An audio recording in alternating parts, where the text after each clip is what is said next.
Welcome to Govconversations. I'm Leslie Stefanik, Marketing Director at Deltec, and today we're talking about delinquent incurred cost submissions with Donna Dominguez, Principal Consultant at Government Contract Services Group at Aronson. Welcome. Hi, thank you. The incurred cost submission has been a hot topic for DCAA in recent years, and I was wondering if you could tell me what seems to be the newest movement for DCAA in regards to the ICS submission. Well, DCAA's focus has been on government contractors submitting adequate incurred cost submissions. And they've stated in the past that part of the reason as to why it's taking them so long to audit an incurred cost submission is oftentimes they're receiving inadequate incurred cost submission from contractors. So what they did is they said, okay, from now on, any incurred cost submission that's being submitted, they're going to check it against their checklist. If it doesn't meet the criteria of their adequacy checklist, they're going to say it's not correct, send it back to the contractor and ask them to correct it and send it back in. Once it's corrected and it's adequate, then it goes into their backlog. So what this means is that DCAA has issued a new memorandum earlier this year stating that government contractors not only need to submit their incurred cost submissions to be adequate, but they now need to be submitted on time. And if they're not submitted on time, they could risk that government unilaterally decrementing their cost. And this is a scary thought because what the government's going to do in accordance with the FAR is they're going to set the cost and the rate so low that they're ensuring that no unallowable costs are being passed through to the government. And if they have no historical information or relevant history with DCAA, the DCAA auditor can't make recommendations on what to decrement.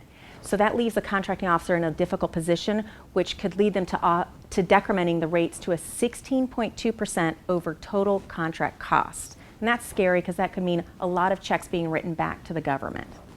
What actions has DCAA been taking for contractors who are not submitting their ICS on time? Well, for 2014, what they're doing is they're compiling a list of government contractors who've been inadequate in submitting their incurred cost submissions.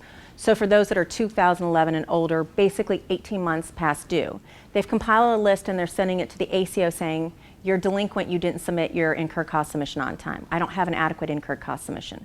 Now, starting for 2015, what they're doing is they're compiling a list of contractors who are delinquent more than 6 months of submitting their incurred cost submission. So basically, they're putting a naughty list out and they're sending it to your ACO saying they didn't submit their adequate incurred cost submission on time. Now, there is a small exception for those who have gotten extensions. They're not going to go on this list. But to get a proper extension, you need to make the request through your ACO. So DCAA cannot grant extensions, but your ACO can.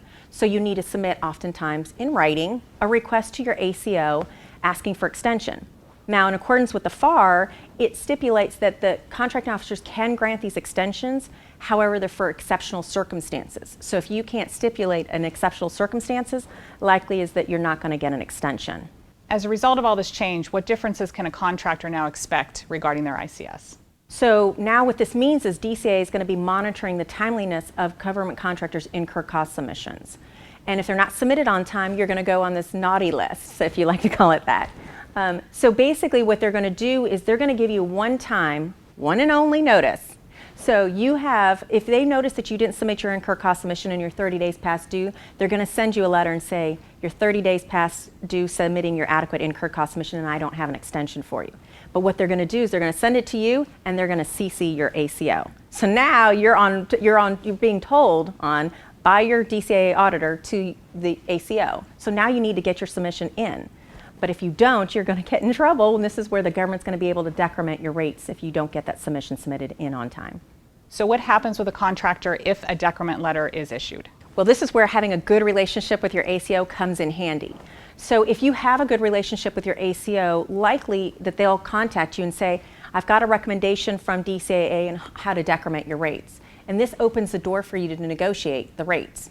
But if you don't have that relationship, likely you're not going to get that phone call. So they're going to take what the recommendations from DCAA and they're going to make their final rate determination letter.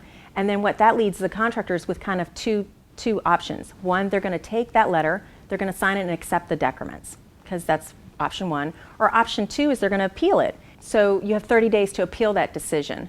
But my recommendation would be to get your incurred cost submissions submitted in on time and make sure they're adequate. And if you need help, there are professionals out there that we can help you prepare these incurred cost submissions. So that would be my recommendation. So that's the best case scenario.